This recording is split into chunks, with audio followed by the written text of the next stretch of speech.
How's it going? Welcome back to another episode of The Process. I am James Pack, and I just wanted to give a little bit of information about this interview with Justin Yoon.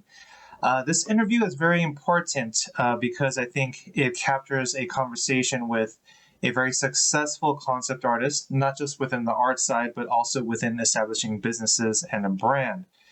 This is an interview that kind of jumps into that topic. We talk about the why and the how and some of the steps that it took to build that sort of thing, and just a little bit of the background and the steps in the journey that hopefully can inspire and be insightful for anyone that's interested in concept art and business. So if you're interested in that sort of thing, please go ahead and take this interview a look and let me know what you think.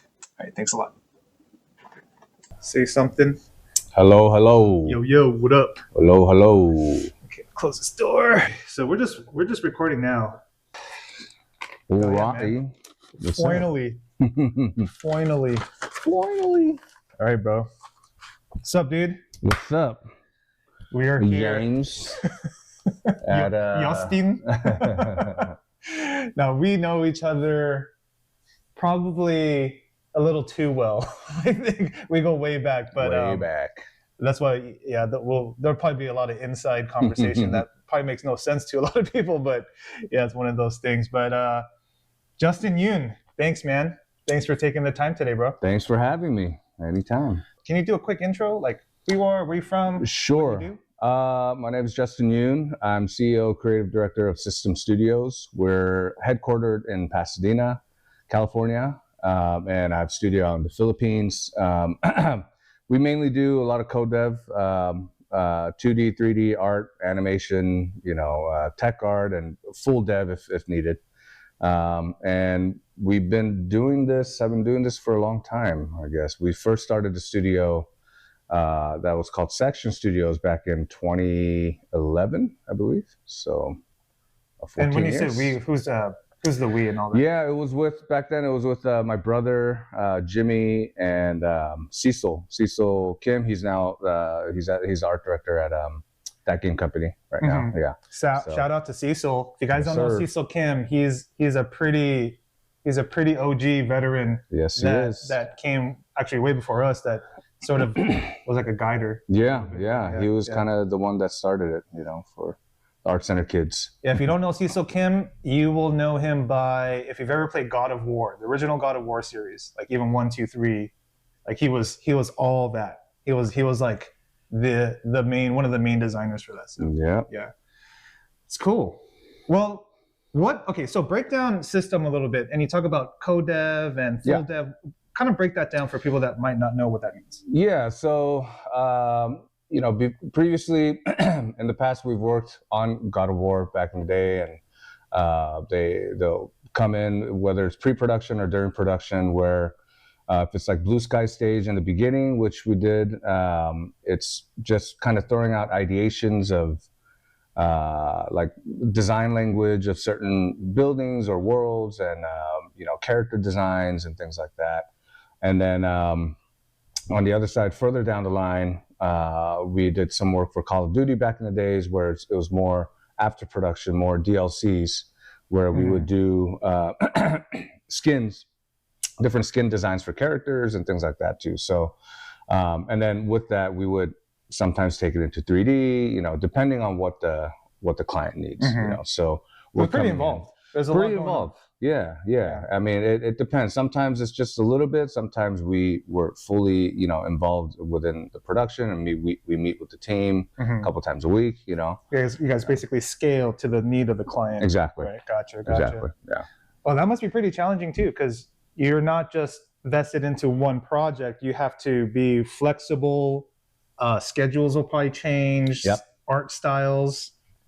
Yeah, absolutely. I mean, I think you have to be flexible. And previously we were all in LA, so time zone was good. But what's unique about our situation right now, because most of my artists are in the Philippines, their day starts around 5 p.m. our time. Got it. So I would meet with the clients during the day, and then, they'll, as long as I get the feedback and everything to them before around end of day, our day here, we'll get the next batch the next morning, you know, which was so you're before like it wasn't it's like almost like you're like an always on machine. that. You or your company, right? Yeah, like always definitely. going. Yeah.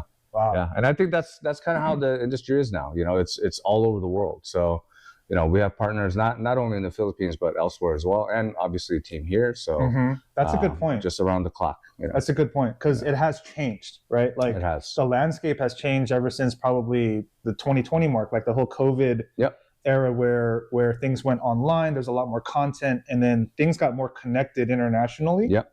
I don't think it was like that too much before that, right? Like, no. Yeah. Kind of just working within the States, and then maybe a little bit internationally. Yeah. I guess. Exactly. Yeah.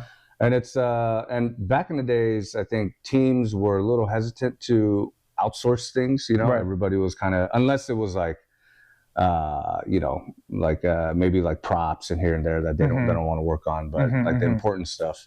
So I feel like when we did it, you know, we had to kind of be all in LA at that time. Right. That it was a little bit more secure, you know, with that. Secure as in like they felt more secure with Client side. Yeah, like and you know, they trusted us, and we would go into their studios and things like that. But like you said, after COVID, it became a little bit more open. You kind of had to work outside of, you know, the comfort zone in a sense, and I feel like that kind of changed the trajectory of how we work with outsourcing and how we work with external partners and stuff. Gotcha. You know?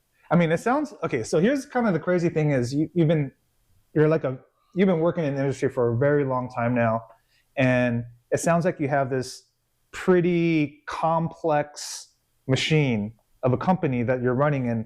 And so let's like take it all the way back, you know, when it was like super fresh, super early, right?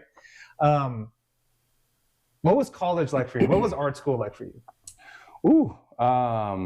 Art school was very different. I had no idea what I wanted to do. You know, even in high school, I wasn't sure if I was going to go to art school or do something else. But I always loved drawing. So I'm like, I'll draw, put something together. And there's a school I grew up in Southern California, so we knew about Art Center here. I was like, maybe I could go to Art Center and make something of myself.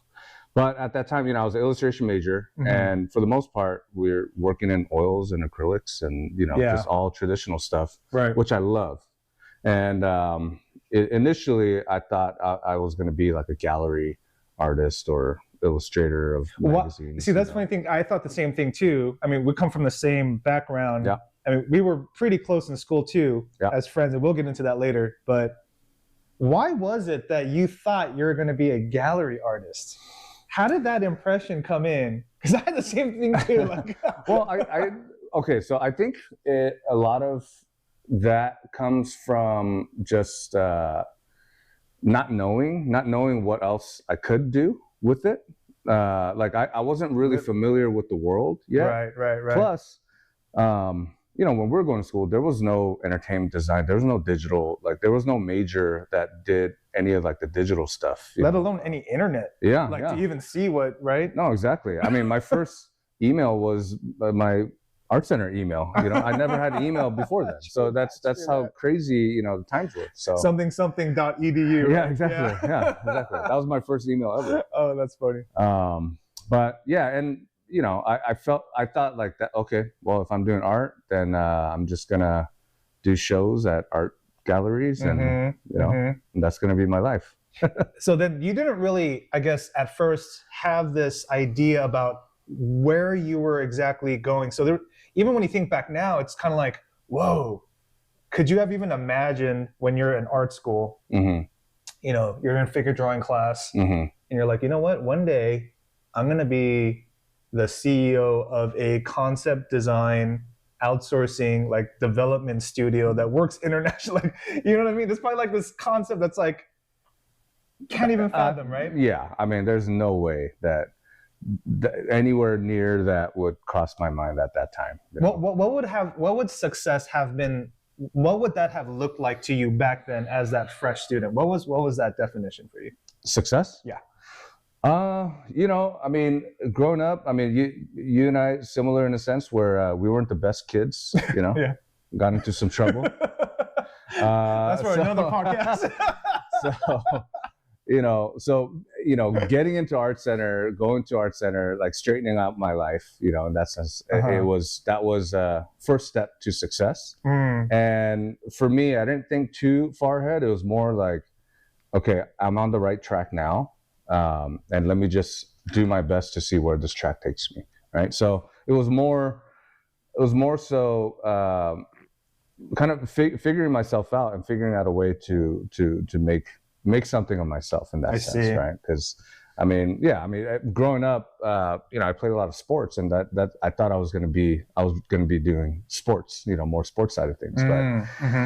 So, and I kind of lived my life just one day at a time. It wasn't like I wasn't a big dreamer in that sense, I guess, back in the day. So, once I got to Art Center, it's like, all right, I'm on this right track, I feel like. So let's see where this takes me and do my best, going forward. So, there was a moment for myself where, like the youth years were very up and down. So there wasn't a lot of direction. I didn't have a foundation about where I was going. And maybe that's what you're supposed to do when you're at that age. Who knows? Yeah. But I remember at a point, I was trying to focus more and be a bit more serious. And then as I started to see the ball rolling towards that positive direction, it ignited a passion in me. There was this moment where I'm like, all right, you got into this school, like try hard, like really take advantage of this moment. And I remember this conversation vividly. It was a night, and I was in the bathroom, and I was looking in the mirror. Not like that, but I was just looking in the mirror, and then I was like deep into my eyes, like talking to myself. And I was like, man, you gotta wake up. And it was almost like this. That was the spark. That was the thing that lit the fuse. And I saw that in you. You were like very disciplined. You were one of the first person that I met at Art Center that was like extremely disciplined. And that makes sense. And I wasn't like that prior. But what was it for you? What do you think was maybe that passion igniter? Maybe the moment or what it was like. I think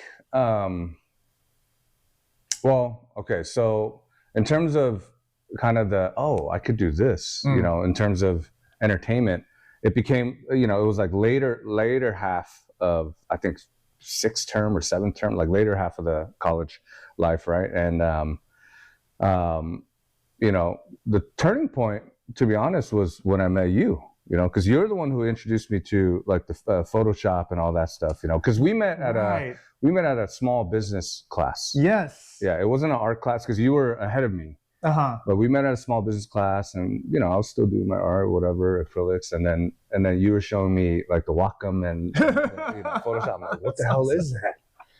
And then that's when there were some electives that started popping up, right? Like digital painting electives. And to James's credit, it's kind of, that was the direction. When I saw you and you were doing that, I was like, oh man. And then, I've always loved entertainment. I've always loved movies. And that's when like Pixar was coming out with everything. And I was like super into that.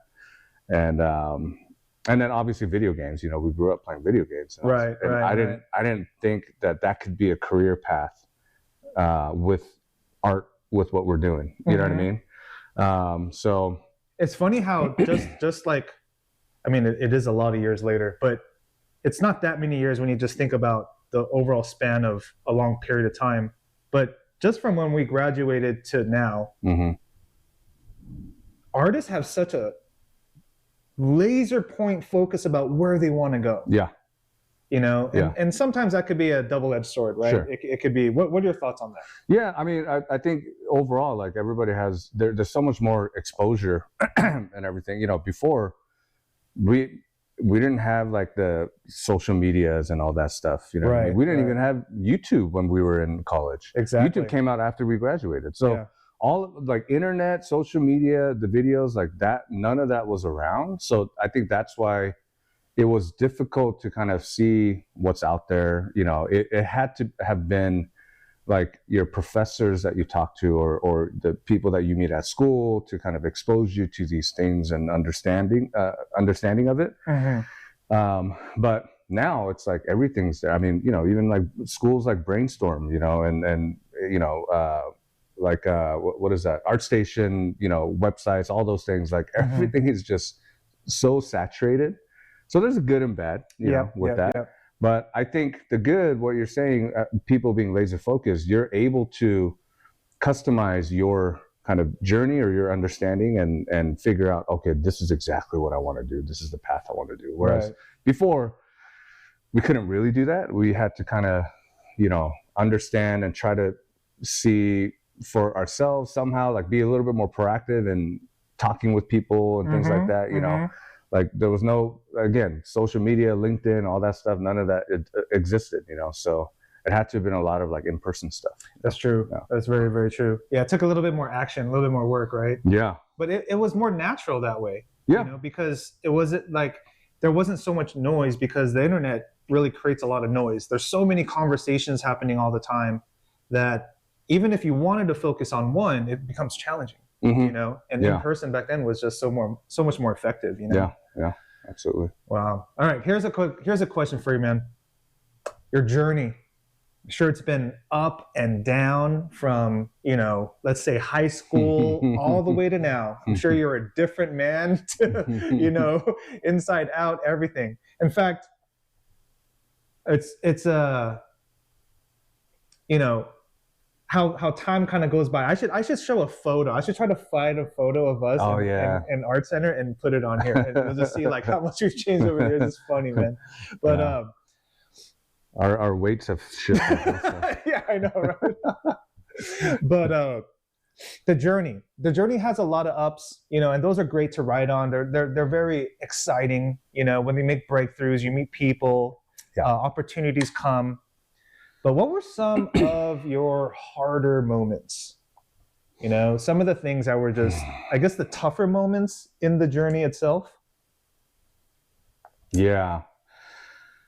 Oh, man. I mean, we could go way back, but I mean, man, it's hard to kind of pinpoint the hardest moments, but I feel like, you know, the hard moments were absolutely necessary. I'll just start with that, right? Okay. Meaning, I do not like, I invite those hard moments per se, you know. I mean, even right now, like the industry's tough, like it's tough right now having hard moments, but I feel like that kind of, every time that happens, there's a new like wrinkle in your brain. There's a new wrinkle in, you know, your experience. And it's always been something that I appreciated later on. And a lot of the hardships, you know, starting from when I was younger, and, you know, like I said, like I got into a lot of trouble in high school, had to grow up kind of fast. And, you know, just randomly, like I like to draw, so I just went to Art Center. So it's like by chance these things kind of happened.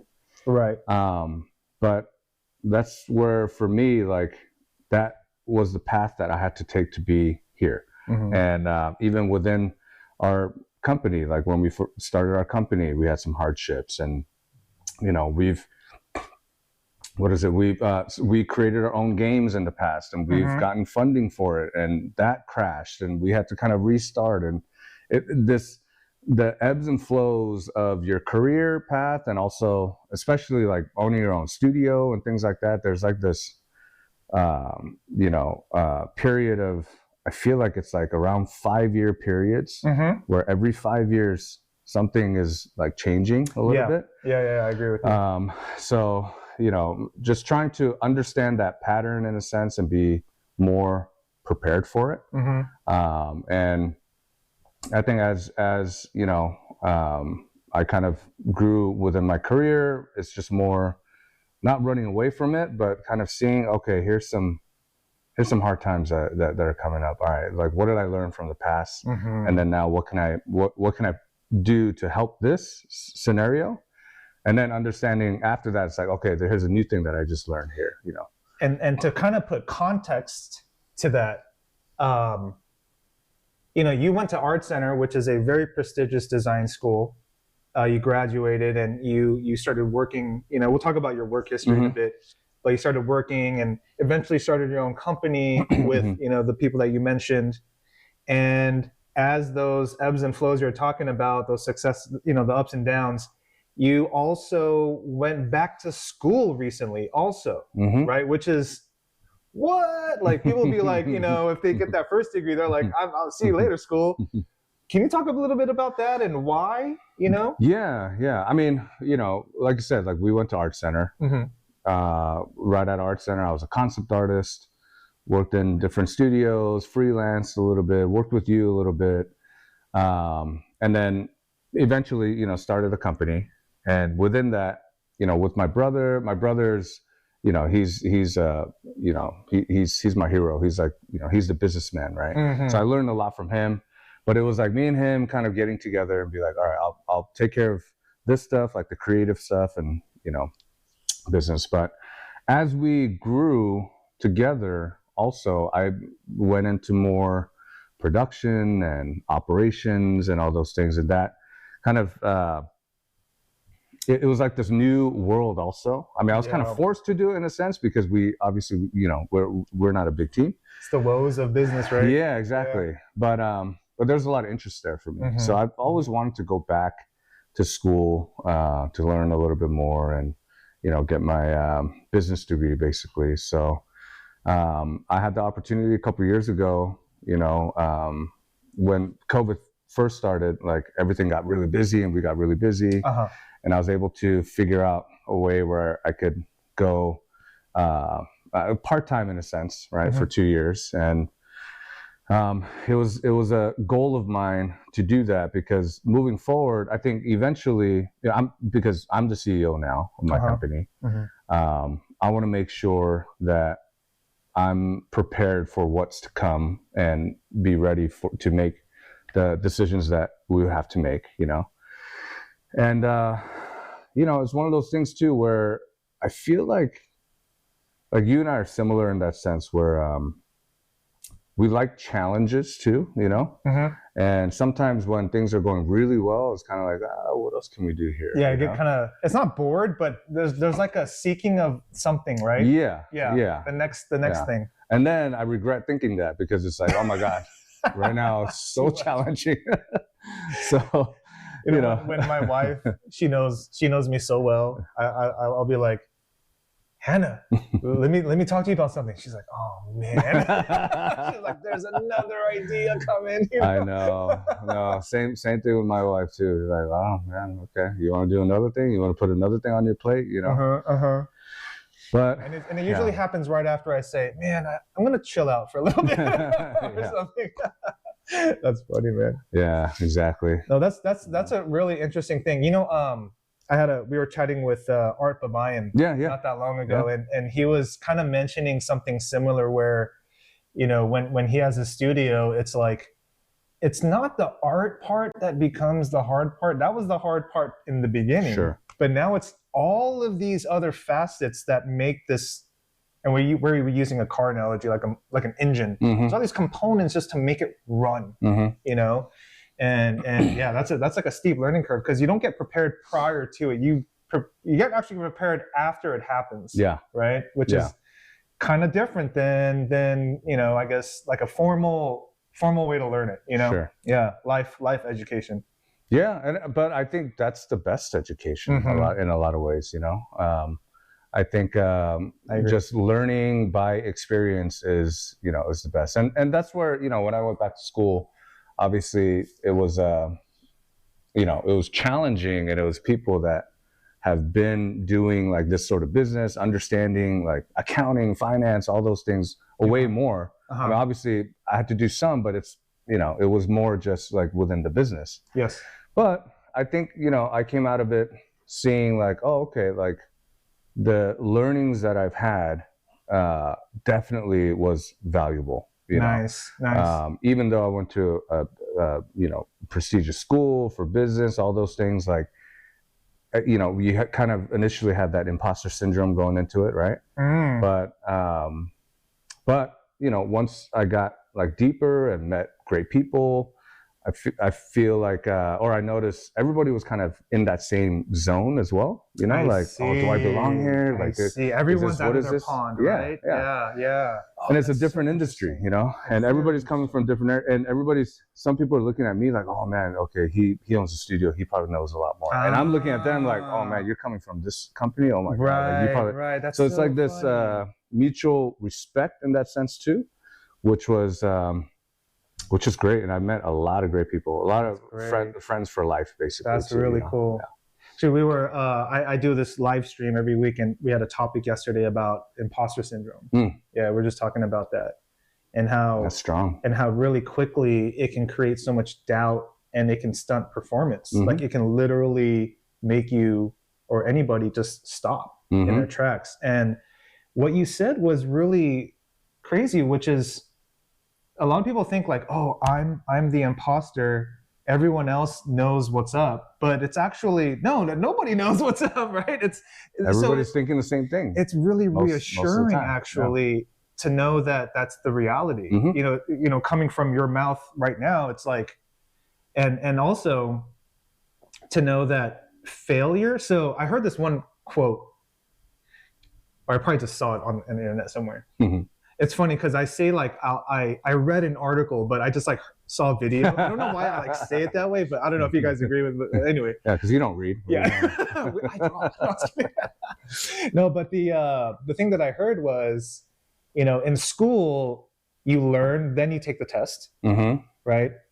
But in life, you take the test, then you learn, right? Yeah. So, and it's just getting really comfortable. If you weren't in a position to be okay with failing, then obviously a lot of these things wouldn't happen. But do you think it's about fear of failing, or it's just people have too much of a wall? Like, what's your interpretation of that?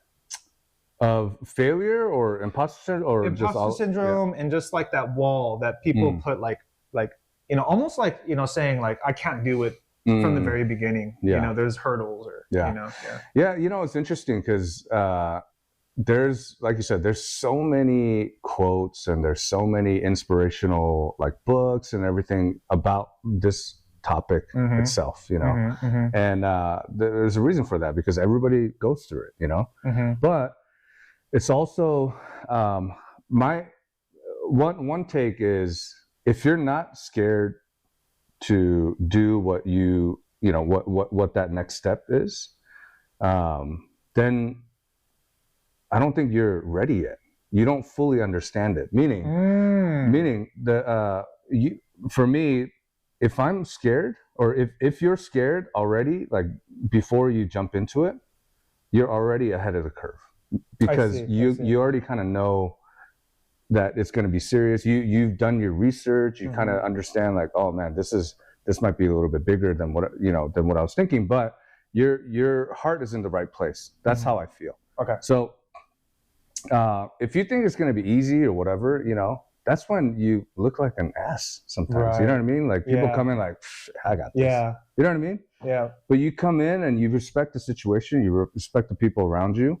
That means there's certain amount of fear, I guess you could say, but that you have to take that as a good thing. Yes. And when somebody comes in, works for me or whatever, and they're like a know-it-all. No one likes a know-it-all. You wanna constantly be able to be open-minded and learn new things. And in order for you to learn new things, you don't know everything. So to be scared to not know what to do, I mean, I think that's a good trait to have. So that's why, like imposter syndrome, whatever, even, my school, one of the first things they talked about was imposter syndrome. And I'll never forget that. Yeah.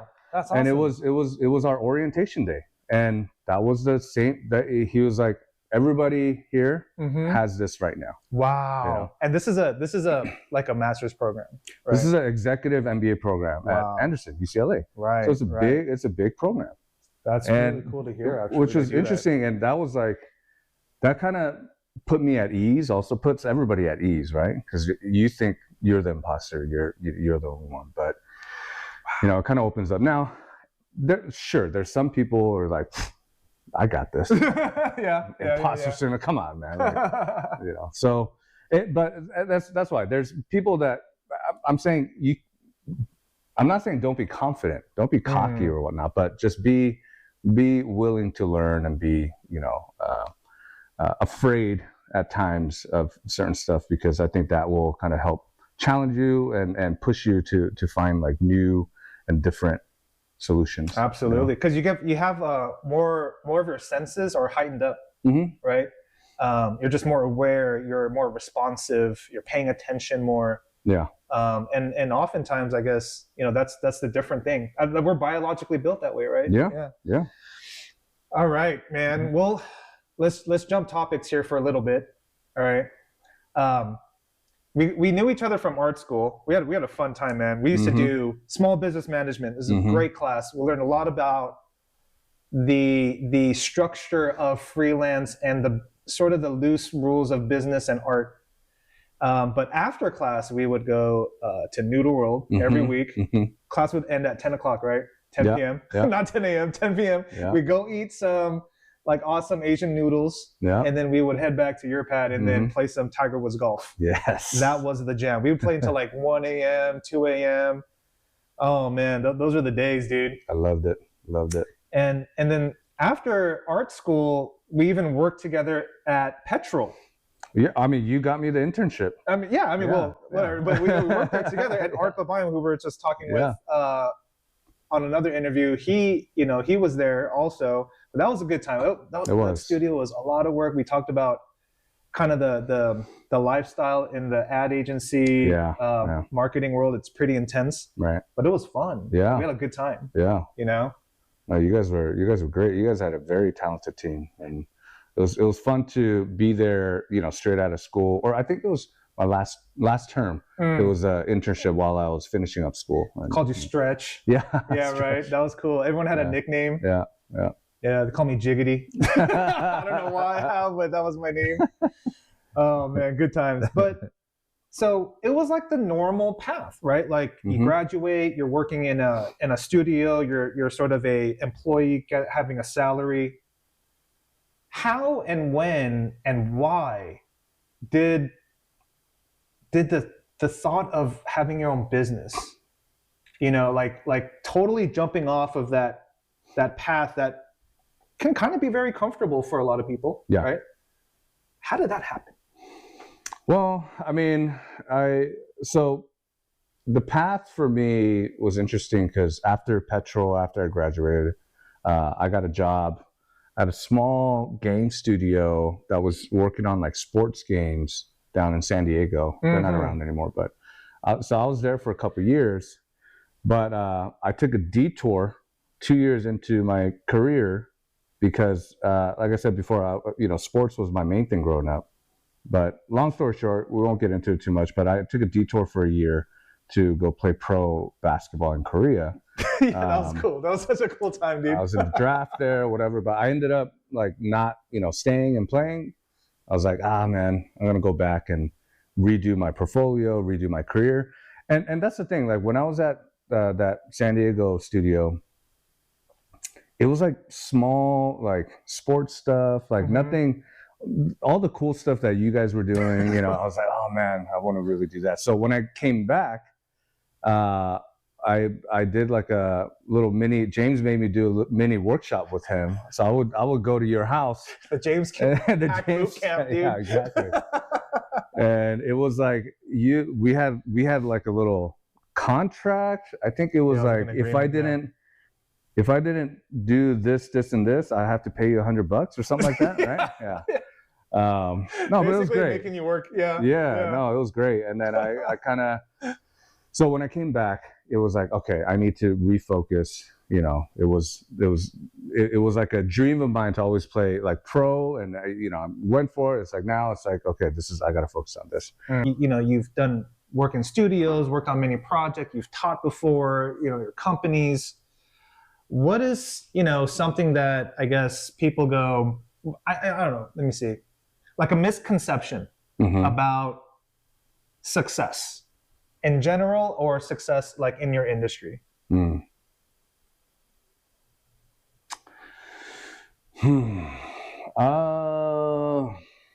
Man, I guess we could look at it in many different ways because people define success differently, right? Sure. Yeah. Is success just having a longevity of a career? Is success making crap ton of money, you know, like from a project that you did? Or is success, even with some failures, you come back up, you know? And I think in a lot of ways, all those three things that I mentioned, it's all like I've experienced all three of those, right? Okay. But it's not always so consistent, I guess, per se. And the misconception of success, man, I think the misconception is because we've been doing this for so long, you know, people would see us or see me or my company or whatever and be like, oh, they're fine. Like they've been doing this for a long time. They're set. They're good. The you know? assumption. Yeah, there's no issues. You know, because once you have success, longevity, those one or all of those three that I mentioned, that's fine. They're cool. Yeah. You know. Right. But that's a big misconception because it's constantly evolving. You're constantly having to change. You're constantly having to work harder, work different, figure out, keep up with technology. And that's why I was saying like that those 5-year increments of my, career, it's exactly 20 years now. It's graduated in 05. So my 20-year career, the 5-year increments has been the different like milestones or whatnot, checkpoints, but I think the biggest thing, and that's one of the reasons why, main reasons why I went back to school, it's more of those, never be content with the success that you have right now, because that success, everything is going to end. So what are you going to do after that ends? Interesting. Yeah. So, unless you sell your company for $1 billion or whatever, like one of those tech companies, great, right? Then, might be a little different, but for for most of us, it's, you have wins, you have successes, but it's not always going to last. Yeah, that's true. That's very true. I'll never stop learning. That's the biggest thing, I guess, that's the first time I've heard that, I guess, response to the misconception that, with certain things that I guess have been for a while or, a certain amount of experience, there's an assumption like, oh no, they're fine. They're okay, Yeah. But everyone's a swimming duck. And there's a lot of turbulence underwater that people don't see, right? Yeah. And that's the thing where even when I would tell people that I'm going back to school, I would say 90% of the response was, what are you doing? Like, yeah. Why would you, you're running a studio, you're CEO. That's the misconception too, right? It's like, why wouldn't I? Like, what makes you think that I can't learn more things? Like, what makes you think that I'm that successful where I could just whatever? That's not the case at all, So I think that's a misconception that for me, I'm like, no, like we can't fall into that trap either, I agree. It's no. I gotta keep learning. I gotta keep, doing this. There's a lot of different, I guess, schools of thought, right? But I really, this is sort of where I differentiate from some of my close family, which is if you're not growing or if you're just doing this, then you're actually going down. Yeah, I agree. And so everything is about growth, everything, so that's pretty cool. That's pretty cool to hear. Yeah. Do you think that's like something that's in your family? Because I know you, I know your brother. Right. And I could positively say that runs both within you guys. Absolutely. No, absolutely. I mean, I'm lucky and grateful, obviously, to have a dad and an older brother that's very driven as well. So obviously I get that from them in that sense. That's cool. That's cool. Well, that's a pretty crazy journey, man. There's a lot of ups, downs. I mean, we used to do a lot of fun stuff. I remember hanging out like basketball tournaments at school. Yeah. 3-on-3 tournaments. Yeah, the man. winner gets gift card to the student store. Here's some free oil paints. Get some canvases. That's funny, man. To Noodle World. Yeah, man. We used to do a lot of car stuff. Yeah, and we mess around with cars. I think I would only buy hot dogs at Art Center because that was the cheapest. Yeah. Oh, dude, that reminds me of back during Art Center. We were like so broke. Mm-hmm. We were so broke that I remember I could only buy food in the student store because they would take credit card. Yeah. Only those mixed Chex Mix or like Oriental Mix. Yeah, the cafeteria only took cash. Exactly. That's how crazy it was back in the day. Yeah, it's funny, man. But I used to scour for coins in my car, in my little Honda Civic. And speak of Honda Civic, man, I remember like the orientation day. So back before the internet and all this tech stuff was in, I'm sure orientation day now for students is much different. But back then you had to like stand in this line. You show your student ID card, they give you a paper with your printed schedule, right? Yeah. And then you start finding, you go to this room and that room and start finding all this stuff. But I remember I was in line and then I see this little Civic roll up, and then I'm like, hey, he looks like someone like me. Like we had like the same kind of haircut, and then it was funny that I ended up becoming like friends with you and another guy named Richard, which maybe we can talk with Richard someday. Actually, he'd be a cool guy to get on here one day too. He has a fun story. But yeah, that was how. Yeah, and we used to just go to your house while you work on your car and stuff. Yeah, so during Art Center, it'd be like 14 weeks on, and then there'd be like a 4-week break. And then during that break, all I would do was just get into a car. I'd modify cars. We'd do like stupid stuff at night with cars, and Good times. But going back to the good times, man, if you could go back and talk to yourself, right? Back in college with the fade and the Civic and everything, right? What kind of advice, positive or negative, would you give yourself?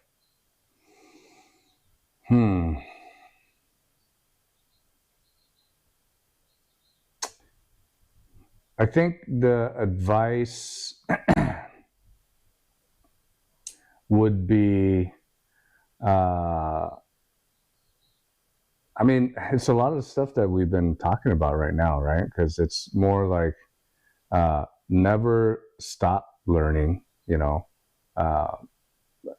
believe in yourself in that sense, that, that like have a little bit of that confidence, with that imposter syndrome that you have. And meet more people is probably what I would say too. Like talk to more people. I was like a little more introvert at times, with like, when we would network or whatever, like at school. I would have networked more at school. I would have networked more with the teachers. I think one of the things in college that I did was, there's only a few people that were like friends, like yourself. But outside of that, it was just go to school, do my thing, go home. Yeah. It wasn't like I didn't fully experience everything or fully take advantage of everything that was available, at that time, especially in the early stages of Art Center, because I was commuting, kind of far from Orange County. Yeah, dude, I didn't live that's close, a long time, man. So yeah, that's a long drive. So I would say that would be the main thing, So it sounds like it's like be a good smoothie. It's like part, have that fear so you're aware. Part always learn. Part, go out and socialize and just get to know people in your world. Yeah. Right. Like I've always grown up in LA, so I have this super long head start of knowing people, and I'm very comfortable in the city and all that kind of stuff. So going into this new art world where I don't really know anybody, is like we have to grow that whole society almost of people that we know, and it takes work. You know, we can't just revert back to our buds because it's comfortable. You know, exactly. And I think that's what it is.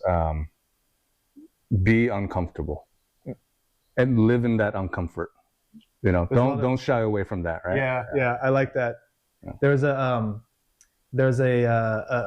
motivational guy named David Goggins that I listen to a lot, and he talks about that a lot. Like, always be uncomfortable. Yeah. If you don't know David Goggins, look him up. He's a certain flavor of motivation, not for everybody, but yeah, he talks about that a lot. Always be uncomfortable. That's pretty cool. Yeah. Man. So could you really quickly, I guess, just give a breakdown of what kind of clients or projects have you guys worked with in the past? Just kind of relate it back to the art and entertainment world. Yeah, I mean, like I said, we did some God of War work back in the days, Call of Duties back in the day. We've worked with Riot for a long time on League of Legends, like redefining some of that story, and you know, all of the other smaller projects that they're working on within the world of League of Legends. So we did a lot there.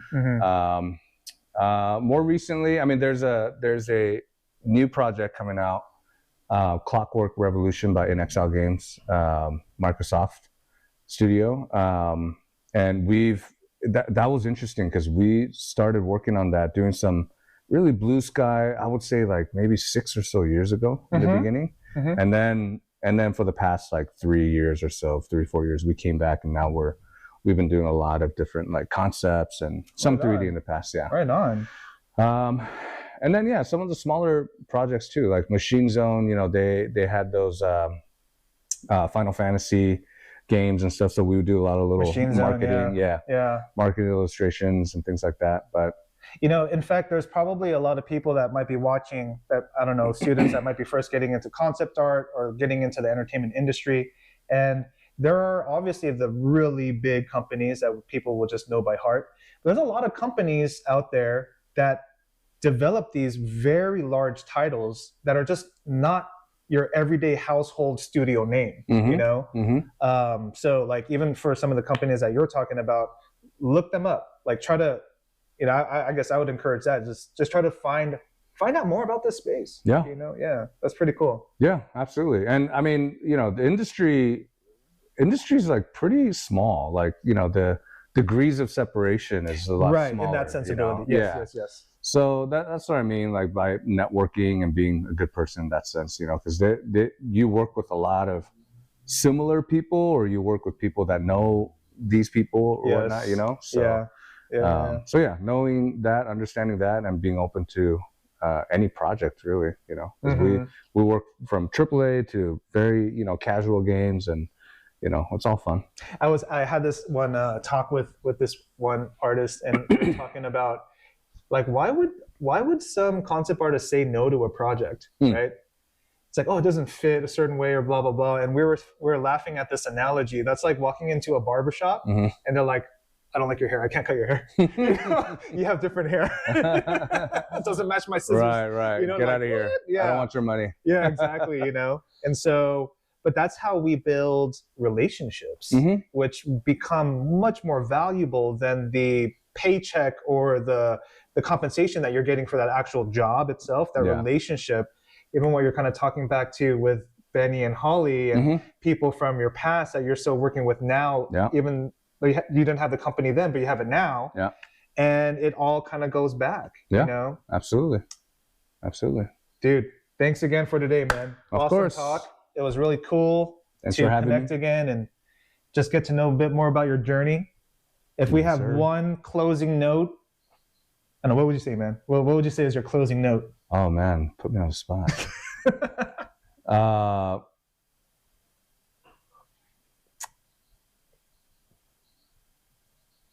Failure and fear is not always a negative thing. So I think right now there's a lot of fear, there's a lot of failures or whatnot that, you know, people are dealing with, including myself. I feel like it's heightened more nowadays. Like societally, they really pump that up. Yeah. But use that energy for good, because that's always a tool to learn. That's always a tool to be better. That's what I'll say. Nice.